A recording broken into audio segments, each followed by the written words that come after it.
사도신경으로 신앙 고백하심으로 2월 20일 화요일 아침 예배를 하나님 앞에 드립니다. 나는 전능하신 아버지 하나님, 천지의 창조주를 믿습니다. 나는 그의 유일하신 아들, 우리 주 예수 그리스도를 믿습니다. 그는 성령으로 잉태되어 동정녀 마리아에게서 나시고 본디오 빌라도에게 고난을 받아 십자가에 못 박혀 죽으시고 장사된 지 사흘 만에 죽은 자 가운데서 다시 살아나셨으며 하늘에 오르시어 전능하신 아버지 하나님 우편에 앉아 계시다가 거기로부터 살아있는 자와 죽은 자를 심판하러 오십니다. 나는 성령을 믿으며 거룩한 공교회와 성도의 교제와 죄를 용서받는 것과 몸의 부활과 영생을 믿습니다. 아멘.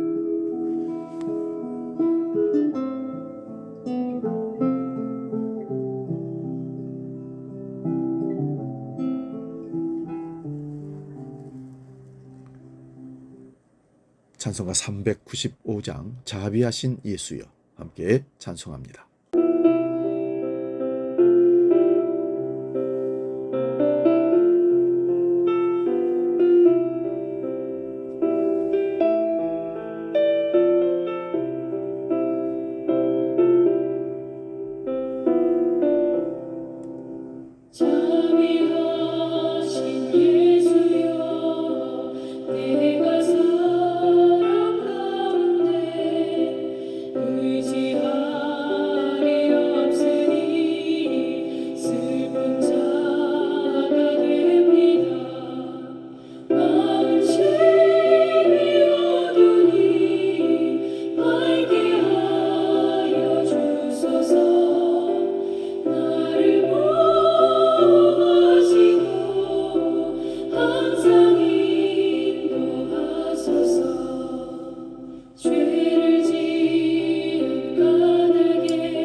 오늘 우리에게 주신 하나님 말씀은 신약성경 마가복음 2장 1절에서 12절까지 말씀입니다. 신약성경 55면에 있습니다. 이 말씀 봉독할 때에 살아계신 주님의 음성을 들을 수 있기 바랍니다. 마가복음 2장 1절에서 12절 지금 봉독합니다. 수일 후에 예수께서 다시 가버나움에 들어가시니 집에 계시다는 소문이 들린지라 많은 사람이 모여서 문 앞까지도 들어설 자리가 없게 되었는데 예수께서 그들에게 도를 말씀하시더니 사람들이 한 중풍병자를 네 사람에게 메워가지고 예수께로 올세 물들 때문에 예수께 데려갈 수 없으므로 그 계신 곳의 지붕을 뜯어 구멍을 내고 중풍병자가 누운 상을 달아내리니 예수께서 그들의 믿음을 보시고 중풍병자에게 이르시되 작은 자야 내 죄사함을 받았느니라 하시니 어떤 서기관들이 거기 앉아서 마음에 생각하기를 이 사람이 어찌 이렇게 말하는가 신성 모독이로다. 오직 하나님 한 분 외에는 누가 능히 죄를 사하겠느냐. 그들이 속으로 이렇게 생각하는 줄을 예수께서 곧 중심에 아시고 이르시되 어찌하여 이것을 마음에 생각하느냐. 중풍병자에게 네 죄사함을 받았느니라 하는 말과 일어나 네 상을 가지고 걸어가라 하는 말 중에서 어느 것이 쉽겠느냐. 그러나 인자가 땅에서 죄를 사하는 권세가 있는 줄을 너희로 알게 하려 하노라 하시고 중풍병자에게 말씀하시되 내가 네게 이르노니 일어나 네 상을 가지고 집으로 가라 하시니 그가 일어나 곧 상을 가지고 모든 사람 앞에서 나가거늘 그들이 다 놀라 하나님께 영광을 돌리며 이르되 우리가 이런 일을 도무지 보지 못하였다 하더라. 아멘. 오늘 봉독한 말씀으로 죄인을 긍휼히 여기시는 예수님, 이런 제목으로 말씀 참고하면서 은혜를 나눕니다. 우리가 죄를 많이 지어야 더 풍성한 긍휼과 더 큰 은혜를 누리게 되는 것은 결코 아닙니다. 하나님의 긍휼과 그리스도 예수 안에 있는 믿음과 사랑이 풍성한 은혜를 우리로 하여금 하나님의 긍휼을 누리게 하는 것입니다. 이로 인해서 그리스도인들은 자신의 과거의 죄가 얼마나 크고 얼마나 악한 죄인지를 더욱 깊이 깨닫게 되는 것입니다. 그래서 우리가 하나님의 긍휼의 은총을 받게 되면 더 많은 죄를 깨닫고 하나님 앞에 하염없이 작은 우리인 것을 깨닫게 된다는 사실입니다. 은혜를 누리고 신앙의 연륜이 깊어질수록 더 겸손하고 더 낮아지고 더 주님과 가까이 나아가는 이유가 여기에 있는 것입니다. 자신의 죄가 보이지 않는 사람이야말로 여전히 죄에 머물러 있는 사람이며 자신이 의롭게 느껴지는 사람이야말로 여전히 불의한 사람이며 자신이 약함을 모르는 사람이야말로 여전히 약한 사람임을 알아야 합니다. 오늘도 그리스도 예수의 긍휼과 은혜를 덧입고 자신의 죄에 대하여 민감하여 철저히 죄를 고백하고 회개하여 넘치도록 풍성한 은혜를 누리시기를 주의 이름으로 축복합니다.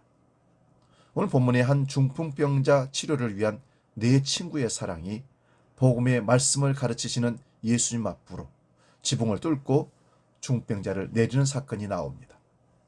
이들의 사랑과 믿음을 칭찬하시는 예수님, 그리고 이들에게 죄 사함의 은총을 베푸십니다. 죄인을 긍휼히 여기시는 예수님의 사랑이 바로 여기서 드러납니다.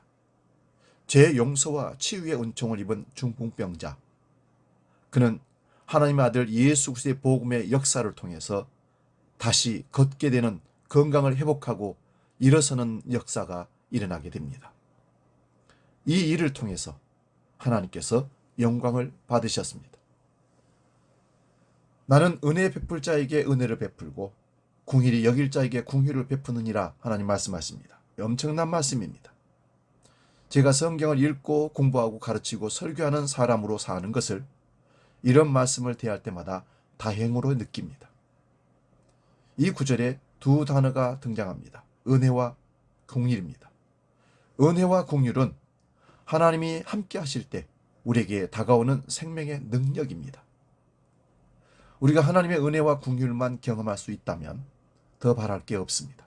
그것이 우리 삶을 가장 충만하게 하는 원천의 능력이 되기 때문에 그렇습니다. 어떤 사람들은 이런 문장을 오해합니다.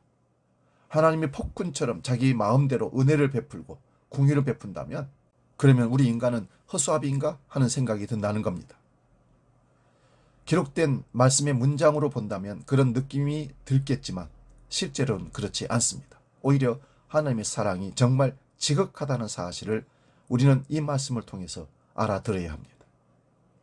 성경이 말하는 하나님의 은혜는 우리의 삶이 하나님의 선물이란 뜻입니다.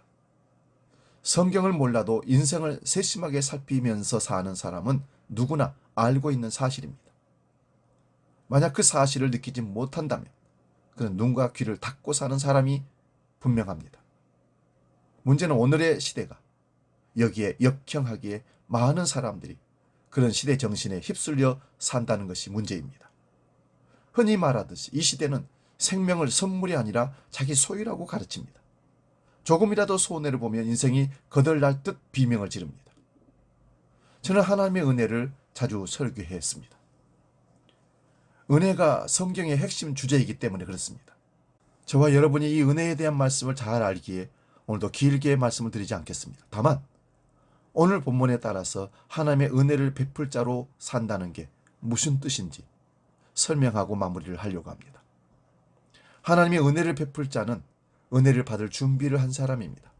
준비하지 못하거나 하지 않는 사람에게는 하나님도 은혜를 베풀 수가 없습니다. 하나님 나라 잔치를 베풀고 초청장을 보냈는데도 그 초대를 거절한 사람을 잔치에 데려오고 올 수 없는 경우와 같은 겁니다.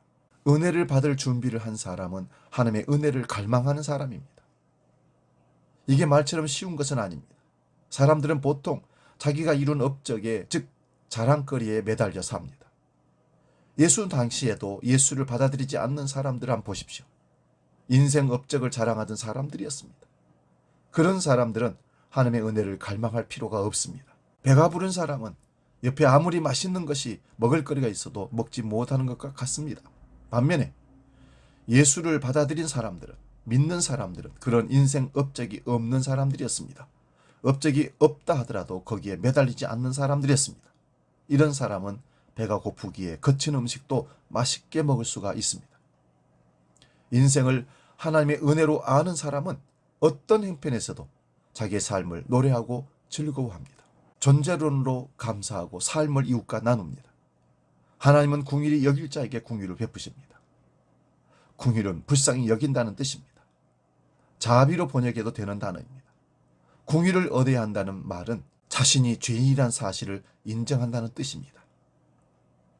오늘 제목을 죄인을 궁휼히 여기시는 예수님이라고 잡았습니다. 우린 주님 앞에 죄인이기를 원합니다. 가장 불쌍한 궁휼을 끌어당기는 죄인이기를 원합니다. 주님의 은혜가 그럴 때 우리에게 넘치게 찾아올 줄로 믿습니다. 기도하겠습니다. 꺼져가는 심지를 아주 꺼지 아니하시고 비틀거리고 흔들거리는 갈대도 꺾지 아니하시는 아버지 하나님, 그런 죄인들을 하나님은 사랑하셔서 부르시고 궁일의 온청을 베푸신다는 사실을 깨닫습니다. 예수님이 이 땅에 오셔서 내가 의인을 부르러 온 것이 아니고 죄인을 부르러 오셨다 말씀하셨습니다. 죄인들에게 궁휼을 베푸시는 아버지 하나님, 우리는 그 은혜를 덧입고 지금 하나님의 자녀로 존재론적으로 이 땅을 살아갑니다. 날마다 감사하게 하시고 찬송하게 하시고 주님의 은혜, 궁일의 은혜를 계속 누리며 그 은혜를 선포하는 하나님의 사역자들 다 되게 하여 주시옵소서. 이제 주기도록 기도합니다. 하늘에 계신 우리 아버지, 아버지의 이름을 거룩하게 하시며 아버지의 나라가 오게 하시며 아버지의 뜻이 하늘에서와 같이 땅에서도 이루어지게 하소서.